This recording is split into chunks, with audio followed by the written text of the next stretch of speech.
they are panicking. How do we know that they're panicking?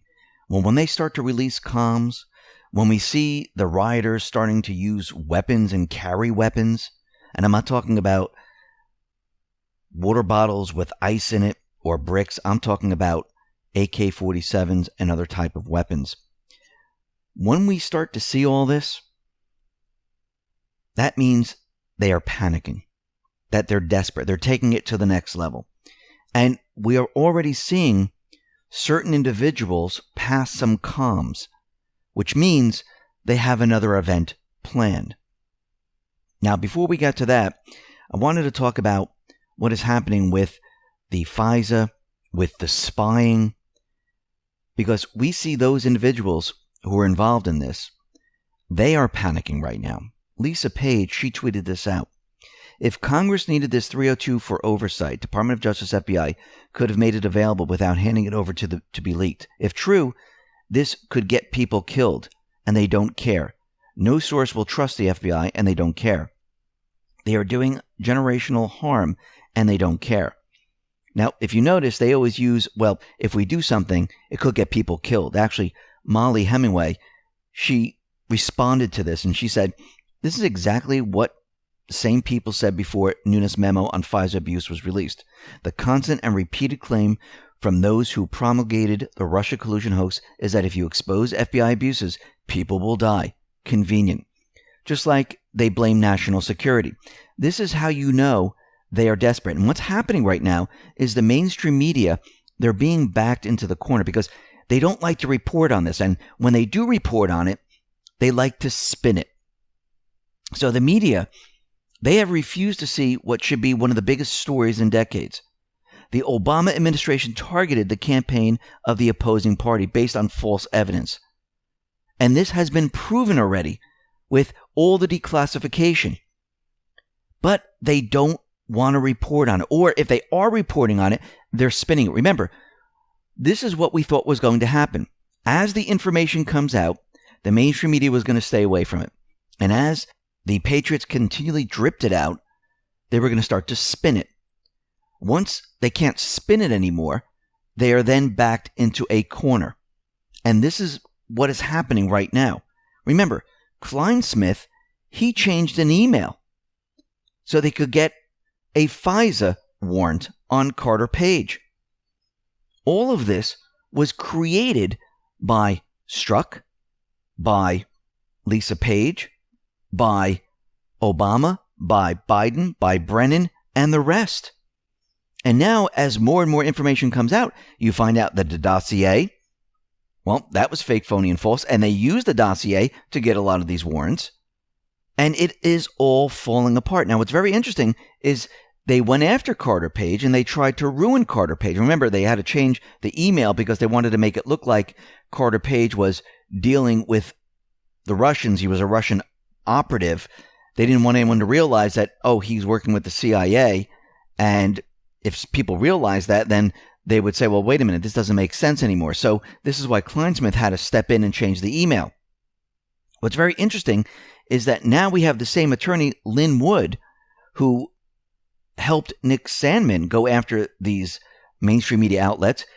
He says he's going to help Carter Page. This is what he tweeted out. Last year, I planned to semi-retire to write and focus on Nick Sandmann cases. Things have changed in the past few months. Yahoo, Huffington Post, Issacoff falsely accused Carter Page of being a traitor and tried to ruin him. I have agreed to represent Dr. Carter Page. Now, they're going to sue the mainstream media. Why? Because it was all false reporting. It was based on fake information. No one went back to verify any of this. Who gave them the fake information?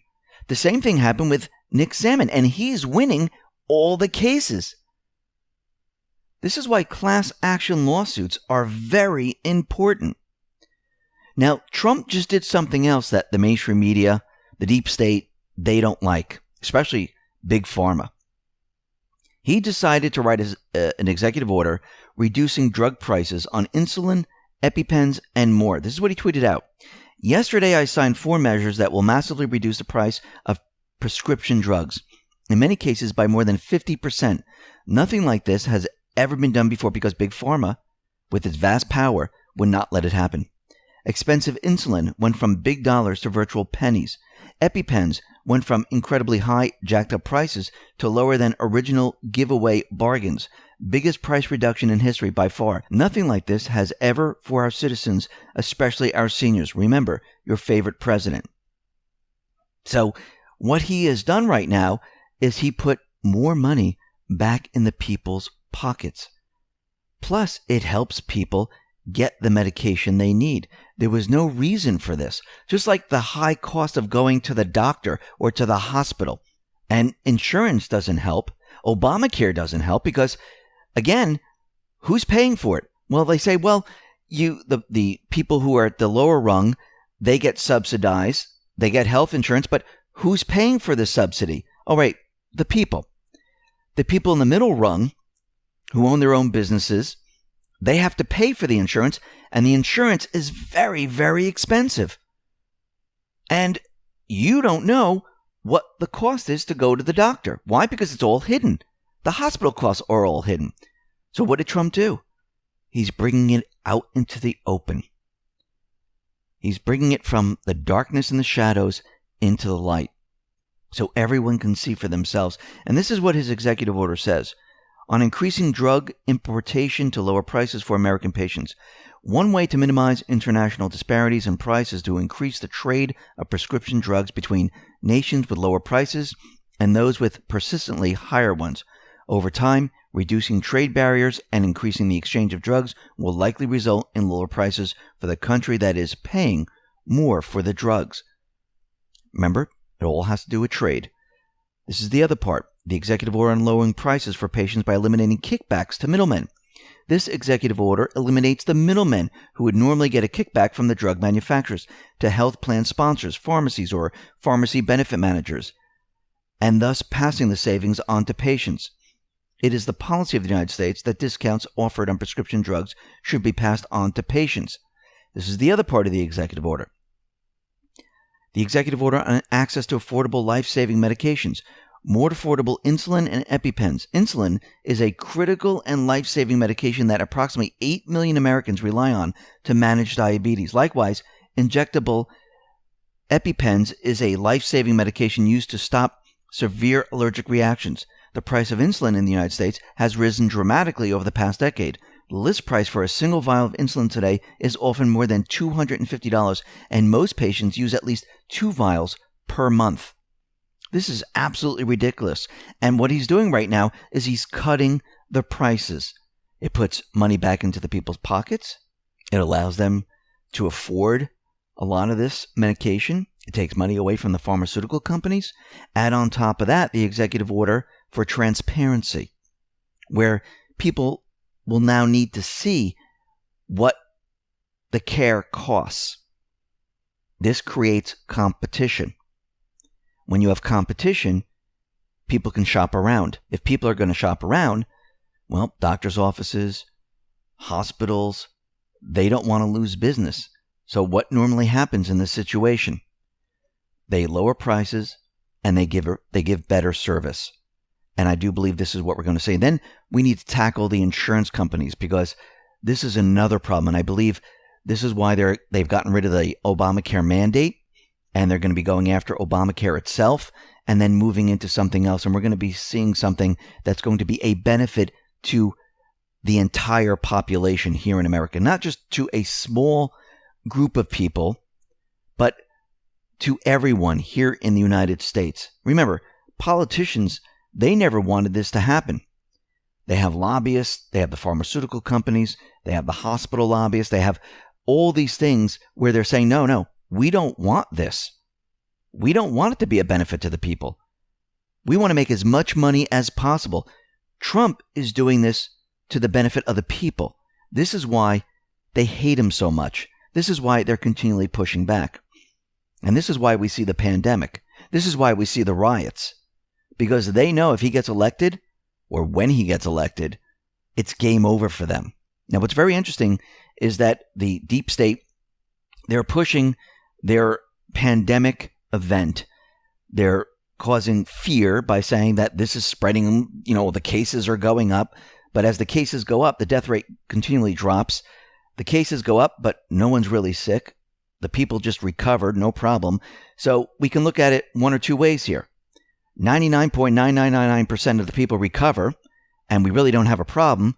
Or you look at it the way the mainstream media is reporting it, saying we have 70,000 cases. What does that really mean? 70,000. We have 70,000 people with the flu, but 70,000 people recover. We have 70,000 people with the common cold, but 70,000 people recover. The death rate is dropping. The people recover from this.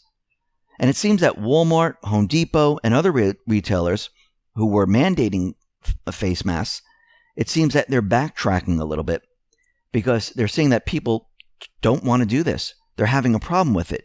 And Walmart, CVS, Walgreens, Home Depot, Lowe's, and other nationwide retailers, they will still serve customers even if they violate the mask mandate. Now, that's very interesting.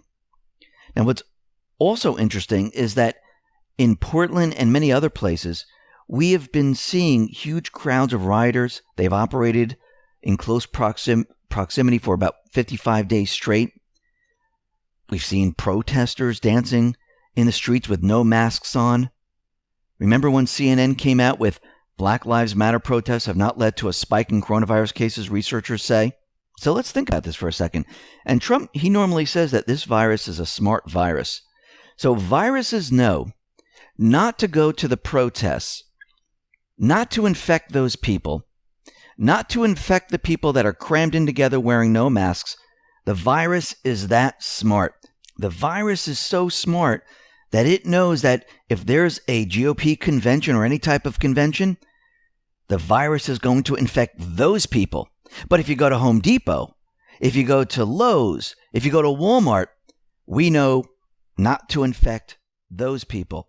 That's how smart the virus is. If you go to church or temple or to the mosque, you will get infected because the virus knows that's where you're going to infect the people. But if you're at a riot, if you're at a protest, you're not wearing a mask, you're dancing in the middle of the street, you're all crammed in together, you're not going to get infected because the virus knows don't infect those people. That's how smart this virus is. Does that sound right?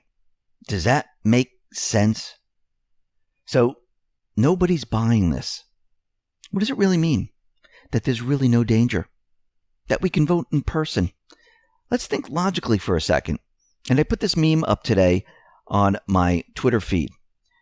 And it's 4 pictures. And it says a mask for spray paint. So this individual needs to wear this complete breathing apparatus that goes around his entire face and has dual filter systems. A mask for mining. You need a mask that covers your eyes, your mouth, and has that same breathing apparatus. Mask for asbestos. Your whole body has to be covered, and it looks like you need oxygen pumped in. But for the deadliest virus in history, you need a bandana. You need a ripped t-shirt. You need a surgical mask. You need a homemade mask. Does that make sense? And if you use common sense here, or actually, let's use science. Let's use science because they keep telling us that the science is settled on masks because it works. Well, if you go to the particle size of each one of these in microns, remember 1 inch is 25,400 microns. A bacteria is 0.3 to 60 microns. Mold is 3 to 12 microns. Mold spores are 10 to 30, and viruses are 0.005 to 0.3. So if we go to the individual who has the mask on for paint, and we look at paint, it's between 0.1 and 5. But look at the mask that this individual is wearing. It covers his eyes, his face, and he has 2 filter systems on it. The person that's dealing with asbestos, the microns of asbestos particles are 0.7 to 90. Now remember, a virus is 0.005 to 0.3, and we're told to wear bandanas, shirts, homemade masks, or surgical masks. Even N95. Do you see anyone wearing the N95 here? No. Now, if we take this a step further, what do virologists use when they're dealing with deadly viruses? Do they use a bandana? Do they use anything like we've been told to use? No. Their body is completely covered in a hazmat suit, and you have oxygen being pumped in. Everything is completely enclosed. There is no open space. But don't worry, the bandana is going to work. Don't worry, the surgical mask is going to work. Don't worry, the ripped t-shirt's going to work. Again, they haven't shown us the test that every single one of these things works against a virus. Actually, we have the studies going the opposite way. They do not work. And that is coming from the Association of Medical Doctors and Surgeons, where they repeated the test over and over. Because if masks truly worked against viruses, during flu season, they would just say, put on the mask, you won't get sick. Because the particles of the influenza virus, pretty much the same as COVID-19. For any type of sickness, they would tell you to wear the mask. It will protect you. Why haven't they done this throughout time? Because they know it doesn't work. They've already done the tests. This whole thing is about fear. That is it. Now, what's very interesting, at the beginning of the pandemic, we know that Trump was out there and he mentioned hydroxychloroquine and the mainstream media went crazy over it.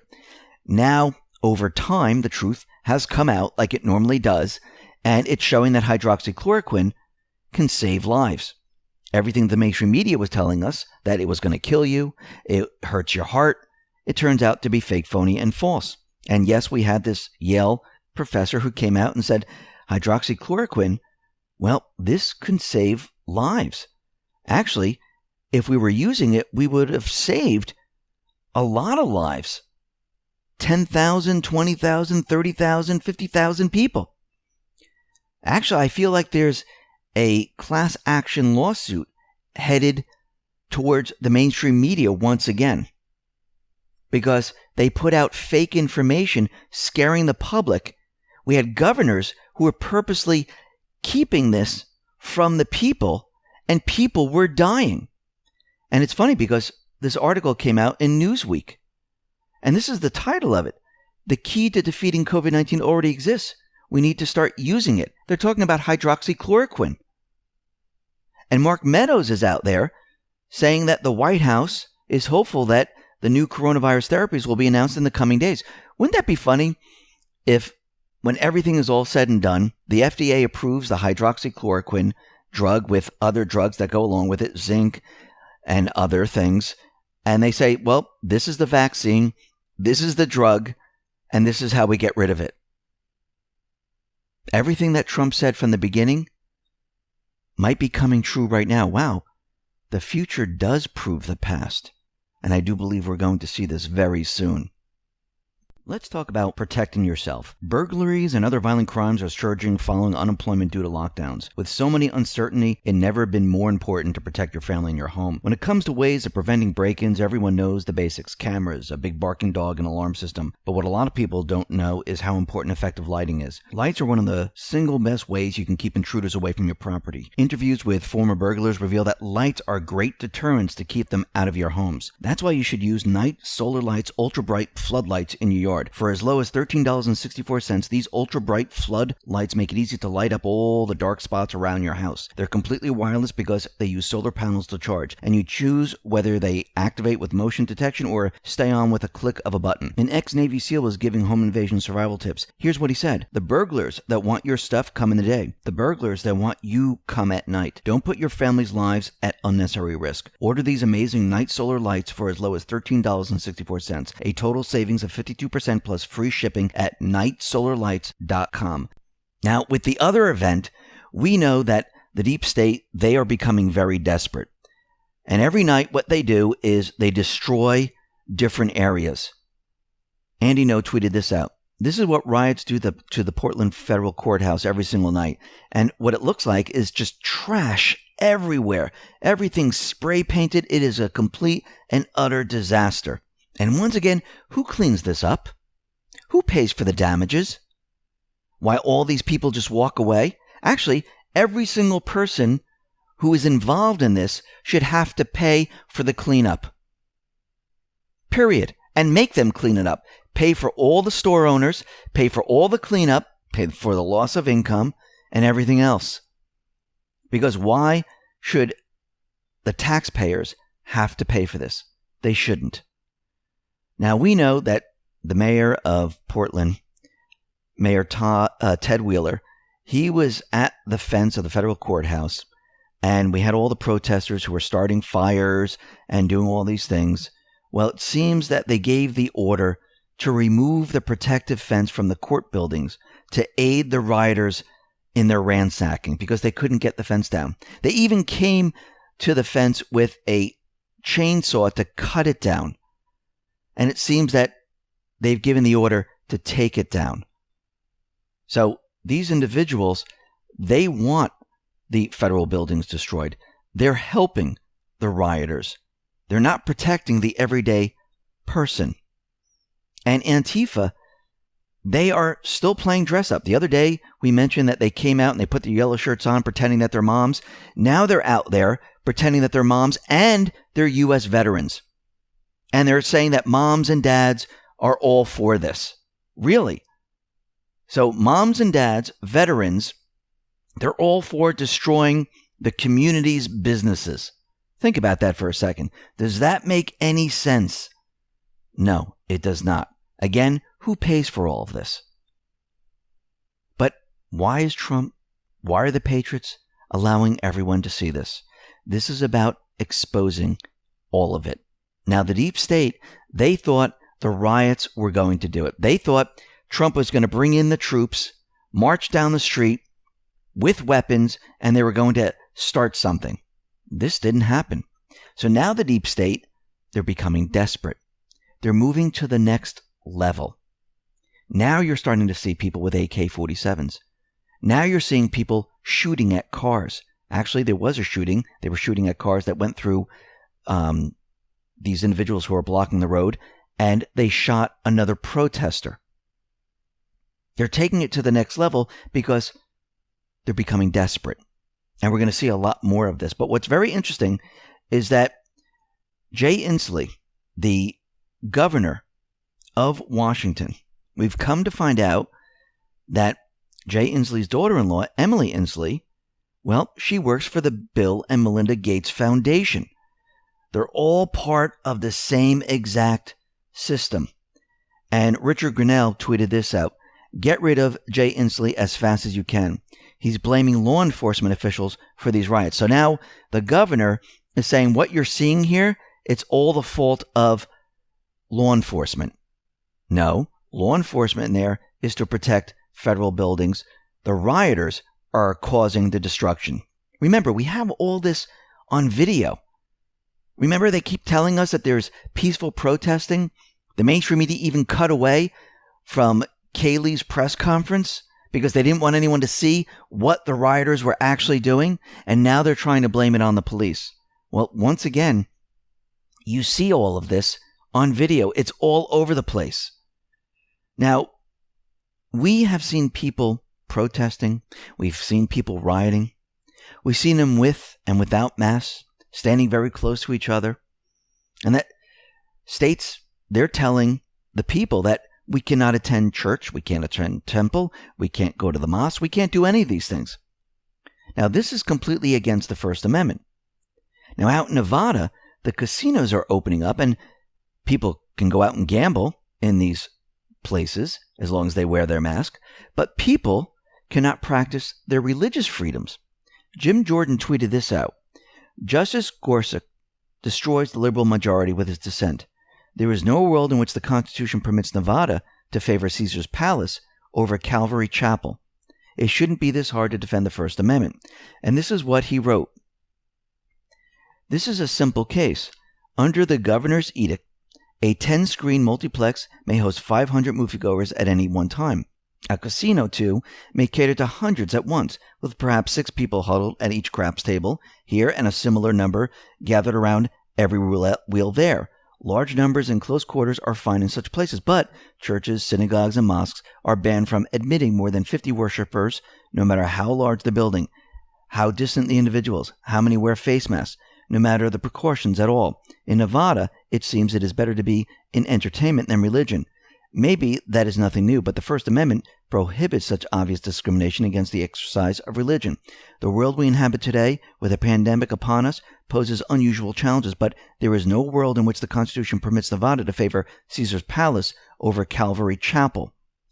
And I want to bring us back to post 4099 because this is very important. This is what A.G. Barr wrote in his memorandum. Many policies that would be unthinkable in regular times have become commonplace in recent weeks, and we do not want to unduly interfere with the important efforts of state and local officials to protect the public, but the Constitution is not suspended in times of crisis. So what happened? The Supreme Court ruled that no, you can't have more than this number of people in church or a temple or mosque. Or in some places, you're not allowed to even hold any type of religious ceremony or anything like that. Now, remember, the Supreme Court does not have the say on the people's rights. We're a little confused here. Just because the Supreme Court rules this, it's meaningless. Why? Why do I say this? Because all laws which are repugnant to the Constitution are null and void. Actually, there's a case, 1803, Marbury versus Madison. The people have the right to go to temple, go to a church, go to a mosque. That was the purpose of the Constitution and the Bill of Rights. The government cannot take these rights away from the people. What did the Supreme Court just do? It infringed upon our rights. The government is now telling us we don't have that right anymore. Isn't this what we fought for? Isn't this why we, the people, signed the Constitution? Because you cannot infringe upon my right. It's time for the people to stand up. It's time for the people to say no more. Think about it. Think about what they're saying. The virus is so smart, it will know to infect people in religious settings, but not at riots, not at casinos, not at Home Depot, and you can have as many people as you want in there. Actually, I was at a Home Depot the other day. They're not counting people anymore. They can have as many people as they want in there. We, the people, are the Constitution. It's time to take back control. The government is now infringing on our rights, and the Supreme Court has no say on this. Doesn't matter what they ruled. Nothing is above the Constitution, and it's not suspended. So once again, it's time for the people to stand up. Now, very interesting, in Portland, a federal judge denied a request for the Oregon attorney to seek a temporary restraining order against federal officers in Portland. So, in the court documents, the U.S. District Judge Michael W. Mossman found that the state of Oregon lacks standing in its attempt to limit federal agents' efforts in the state's most populous city. And the deep state, they are now becoming desperate. Their entire push for this pandemic is not working. People are fighting against the masks. We see already stores are saying, even if you come in without a mask, we're still going to give you service. We see the riots aren't doing what they thought it was going to do. People are starting to figure it out, and they're starting to wake up and say, yeah, this doesn't seem right anymore. Now you're just breaking things. You're destroying buildings. This has nothing to do with Black Lives Matter anymore. This is way off the charts. Now they're bringing in weapons. This is how you know the deep state is becoming very, very desperate. And what's very interesting is that Hillary Clinton tweeted out person, woman, man, camera, TV. Now, where did this come from? Well, this phrase was spoken by Trump several times during an interview on Fox News when he was being interviewed by Dr. Mark Siegel, a professor of medicine at New York University. And the phrase was used by Trump to describe the Montreal Cognitive Assessment Test, a test, and people went crazy over this, but it seems that Hillary Clinton used it. Representative Matt Gaetz responded to her because when she tweeted this out, this is about a Yahoo News article about how Matt Gaetz used public funding to pay for a studio and a camera. But once again, this was already approved. But I do believe what's happening here is Hillary is using person, woman, man, camera, TV, and she is communicating with others. Why do I say this?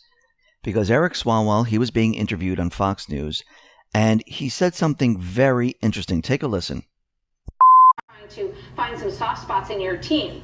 That is what needed to be said if the concern was as great as you say, but that wasn't what was going on. Because he's the kind of guy that listens to intelligence briefings. Like, he's given pictures and graphs now because he doesn't have the attention span to listen, Martha. So they had a challenging job. Okay, so it's about the fact that he's not smart enough. I'm so confused at what you're getting at. Okay. Yes, picture, woman, man, camera, TV. Now, did you hear what he said? He said person, woman, man, camera, and I think he said picture instead of TV. Why would he say this? I do believe this is comms. I believe they're communicating. I believe they're planning on something else. I think there's going to be another event happening very, very soon. And it might have to do with these things or none of these things, but something is definitely coming, and they're communicating with each other.